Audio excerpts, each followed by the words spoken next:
Film dimulai ketika seorang gadis tiba di lingkungan barunya. Dia adalah Surin, gadis yatim piatu yang harus pindah karena pekerjaan orang tua angkatnya. Surin melanjutkan tahun ajaran barunya sebagai siswi kelas 6 SD. Tidak ada yang spesial di hari pertama sekolahnya. Surin menjauhi kerumunan dan menikmati makan siangnya seorang diri. Di sekolah, orang-orang menganggap Surin sebagai pribadi yang aneh. Terutama setelah mereka tidak sengaja melihat blog miliknya yang berisikan hal-hal misterius dan tidak masuk akal. Surin selalu menjalani hidupnya dengan kesepian. Hingga suatu ketika, dia bertemu dengan Sungmin, siswa satu sekolahnya yang tinggal di panti asuhan. Sejak saat itu, Sungmin mulai tertarik dan selalu memperhatikan Surin dari kejauhan. Saat pulang sekolah, Surin memergoki Sungmin yang terus mengikutinya dari belakang. Tak disangka pertemuan itu membuat mereka perlahan semakin dekat. Suatu ketika, mereka berdua sepakat untuk mencoba permainan mistis yang dipercaya bisa menghadirkan makhluk halus. Dengan huruf buatan, mereka saling bertukar informasi tanpa takut diketahui oleh siapapun.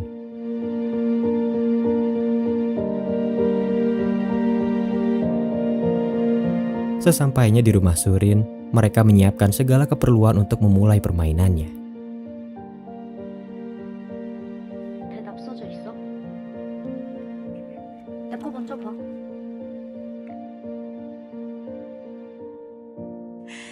야, 이게 뭐야? 소원은 적으면 하는데? 안 돼. 아니야, 진짜.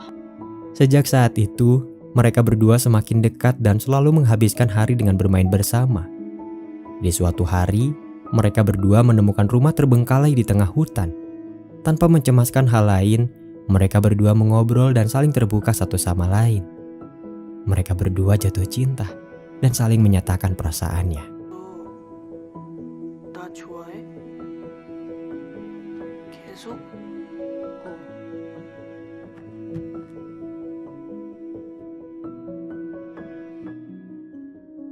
Walaupun terasa canggung, pada akhirnya mereka bisa menjalani hari seperti biasanya. Saat pulang sekolah, Surin bertemu dengan Sungmin dan teman-temannya.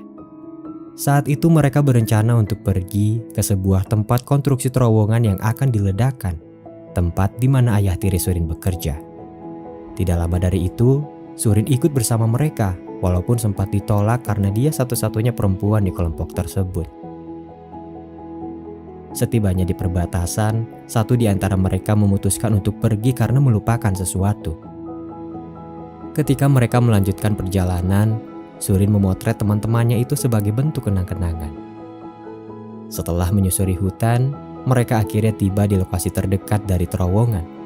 Namun tidak ada satupun ledakan yang mereka dengar walau sudah menunggunya cukup lama. Hingga suatu ketika, mereka menemukan sebuah gua kecil yang cukup dalam dan muat untuk mereka masuki bersama. Setibanya di dasar gua, mereka terkejut ketika melihat sebuah telur nampak bercahaya dari dalam air. Mereka semakin penasaran dan bertanya-tanya, benda apa itu sebenarnya? Dengan sukarela, Sungmin menyelam ke dalam air dan mengambilnya. Cahaya di telur itu redup ketika mereka membawanya ke permukaan. Salah satu di antara mereka yang bernama Taesik berkata bahwa itu adalah telur monster yang bisa melahap waktu. Dia mengetahui rumor itu dari mendiang kakeknya yang bercerita bahwa akan ada gua yang muncul setiap bulan purnama, dan mereka datang di waktu yang tepat. Dalam kisahnya, kakek Taesik bercerita bahwa siapapun yang memasuki gua itu akan kehilangan waktu. Anak kecil akan berubah menjadi dewasa, dan orang dewasa akan berubah menjadi tua. Di tengah-tengah perdebatan, Surin kembali ke dalam gua untuk mengambil jepit rambut peninggalan ibunya yang tertinggal. Tidak lama dari itu, sebuah ledakan mengguncang area tersebut dan hampir merubuhkan gua. Sesampainya di permukaan, teman-teman Surin menghilang dan hanya menyisakan pecahan telur misterius itu. Surin yang tidak ingat jalan pulang tersesat. Dia bersembunyi di balik batu, berusaha menahan rasa takutnya di tengah gelapnya malam. Tidak lama dari itu, orang tua dari anak-anak yang hilang pergi mendatangi tempat konstruksi. Mereka berbicara dengan penanggung jawab di sana yang secara kebetulan adalah ayah tiri Surin. Mereka mempertanyakan nasib anak-anak yang hilang di area konstruksi itu. Setelah berusaha menjelaskan keadaannya, ayah tiri Surin kaget ketika mengetahui salah satu korban adalah putrinya sendiri. Keesokan harinya, polisi beserta tim ekspedisi mencari keberadaan anak-anak. Naasnya mereka hanya menemukan Surin yang tidak sadarkan diri. Walaupun hubungan mereka kurang baik, ayah tiri Surin tetap mengkhawatirkannya. Setelah kondisinya pulih, Surin menjelaskan semua kejadian yang dia alami di hadapan detektif dan ayah tirinya. Tentu saja penjelasan itu sulit diterima oleh akal sehat manusia dan tidak ada satupun di antara mereka yang percaya dengan perkataannya. Tidak lama dari itu, Surin diberi kesempatan untuk membuktikan keberadaan gua dan sisa pecahan telur yang dia maksud. Namun sayangnya dia lupa di mana letak gua itu berada. Para orang tua mengira bahwa dia mengarang cerita tersebut. Mereka marah dan mengungkit latar belakang Surin yang dianggap aneh di sekolahnya. Di tengah-tengah perdebatan orang tua, mereka mendapat informasi bahwasannya satu dari korban ditemukan tidak bernyawa. Dia adalah Jae-wook, teman Sungmin yang ditemukan terkubur di tengah lapang. Anehnya, tidak ada bekas luka apapun dan dia dinyatakan meninggal dunia karena penyakitnya. Surin kembali dalam kehidupannya yang sepi. Kehilangan Sungmin membuatnya sangat terpukul, mengingat hanya dialah satu-satunya teman yang dia miliki selama ini. Di suatu hari, pakaian Tae-sik dan Jae-wook ditemukan terlipat dengan rapih di depan rumah mereka. Detektif menjelaskan bahwa dia akan menganalisa setiap rekaman CCTV untuk mengetahui siapa dalang di balik kejadian tersebut. Sementara itu, Surin memeriksa keadaan gudang setelah dia mendengar sesuatu. Tidak lama dari itu dia mengejar seseorang yang berlari ke arah hutan, mengira itu adalah Sungmin yang telah kembali. Ketika kakek Surin terluka, seorang pria memanggilnya dari kejauhan. Dia adalah Sungmin yang sudah berubah menjadi dewasa. Sungmin menatapnya dengan tidak percaya saat air matanya mengalir. Surin yang tidak mengenalnya berteriak dan berusaha melarikan diri. Sungmin terpaksa menahannya saat dia hendak memberikan sebuah buku. Surin yang panik menggigit tangan Sungmin dan berlari saat buku itu terjatuh. Sungmin mengejar, namun sayangnya dia tidak sempat karena ayah Surin datang dari kejauhan. Dengan panik, Surin berkata bahwa dia diikuti seorang pria yang mencurigakan. Polisi mulai melakukan pencarian dan mereka menyimpulkan bahwa tragedi hilangnya anak-anak merupakan kasus penculikan. Tidak lama dari itu, polisi menemukan buku catatan yang sebelumnya ingin diberikan Sungmin. Surin yang mengetahui itu terkejut ketika melihat buku itu ditulis menggunakan huruf yang dia buat. Dengan kaget, Surin mengakui buku itu miliknya dan mulai membacanya. Ternyata buku itu berisi penjelasan Sungmin atas apa yang terjadi kepada dia dan teman-temannya. Saat itu, ketika Surin kembali ke dalam gua, Sungmin dan teman-temannya memecahkan telur misterius itu untuk memastikannya. Namun tidak ada apa-apa selain gelombang kejut yang keluar dari telur itu. Sungmin masuk ke dalam gua untuk mengajak Surin kembali. Namun anehnya, semua objek yang ada di sana termasuk Surin diam tidak bergerak. Ketika Sungmin keluar, dia dan temannya baru menyadari bahwa waktu di dunia yang mereka pijak telah berhenti.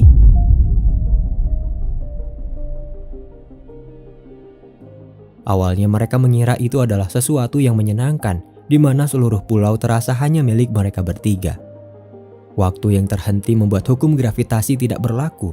Manusia, hewan, dan objek lainnya akan melayang jika digerakkan oleh mereka. Walaupun terlihat bebas, pada akhirnya mereka mengerti bahwa banyak sekali hal yang tidak bisa mereka lakukan. Mereka tidak bisa bercermin. Mereka tidak bisa membedakan hari. Bahkan mereka tidak bisa meninggalkan pulau tempat di mana mereka tinggal.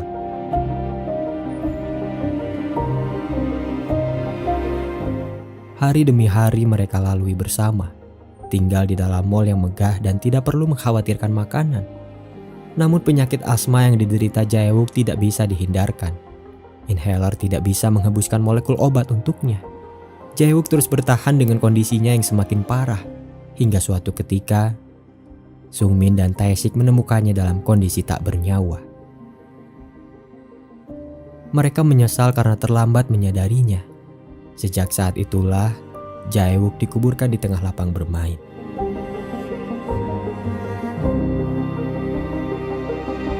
Menyadari bahwa pria sebelumnya adalah Sungmin, Surin bergegas menemui ayah tirinya dan mengakui bahwa panggilan itu hanyalah kebohongan belaka. Pernyataan itu merusak citranya dan semakin menguatkan anggapan bahwa dia adalah gadis yang aneh. Namun apa boleh buat, itu adalah satu-satunya cara untuk menyelamatkan Sungmin dari kejaran polisi.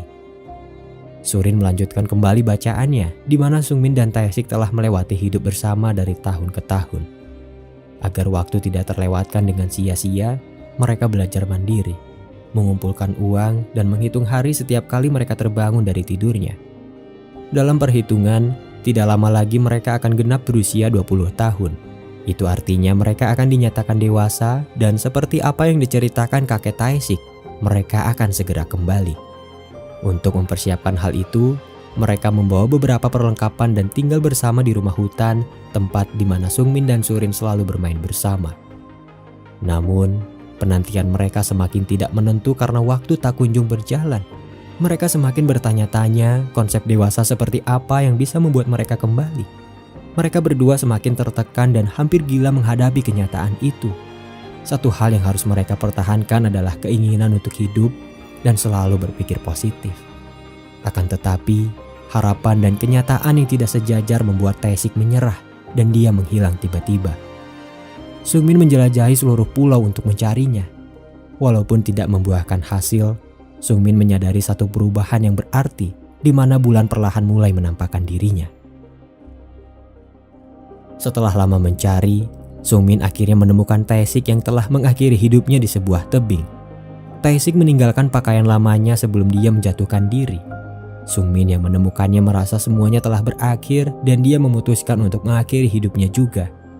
Namun, ketika dia melompatkan dirinya ke dalam air, waktu tiba-tiba berjalan. Tae-sik terus tenggelam ke dasar laut sementara dirinya pingsan dan tersadar di pesisir pantai. Sungmin terkejut bukan main dan setelah lama hidup dalam kesunyian, dia menjadi seseorang yang sangat sensitif terhadap suara.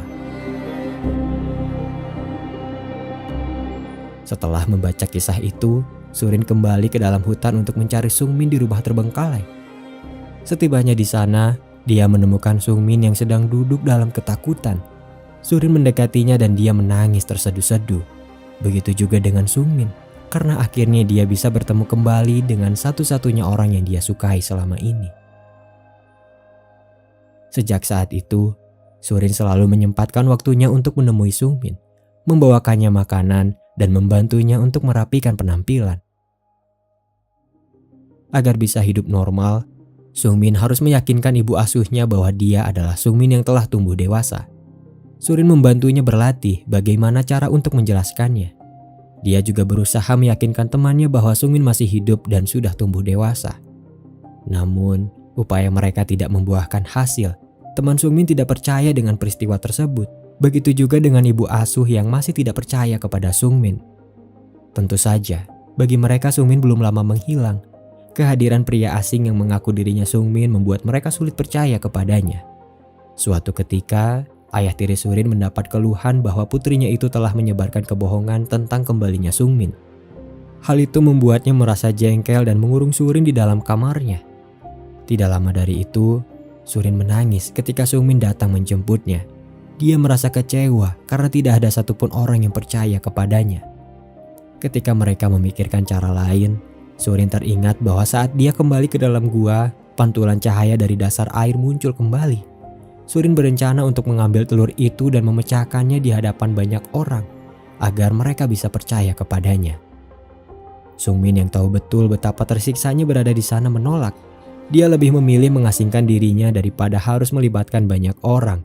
Mereka berdua akhirnya memutuskan untuk pergi dari pulau itu dan memulai hidup baru.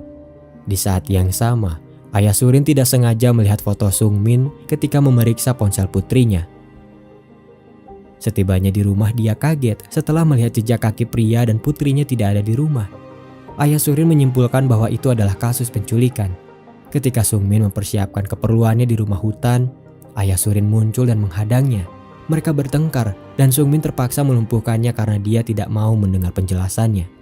Keesokan harinya, rumah hutan itu diperiksa oleh polisi setelah ayah Surin menceritakan apa yang terjadi.